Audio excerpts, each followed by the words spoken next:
A vaccine has to receive European authorization from the European Medicines Agency. So there's a number of steps that need to be followed.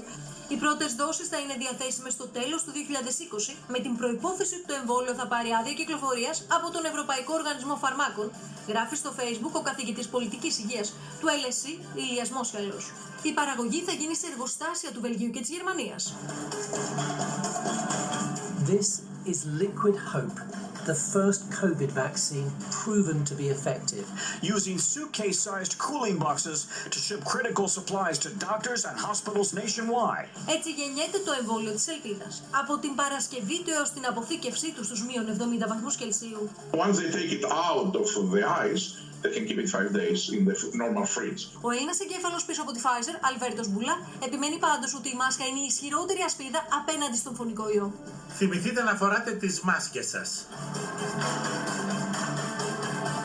Ο Αμερικανός Walter Isaacson είναι ένας από τους 43.500 ήρωες που δεν δίστασαν να καθίσουν στην καρέκλα του εθελοντή για το καλό της ανθρωπότητας. There was two doctors. One of them said, "Look me right in the eyes." I said, "Why?" Said, "Because we don't want you to know whether you've gotten a placebo or the real vaccine." It could only be described as a severe hangover. I go, my arm hurts.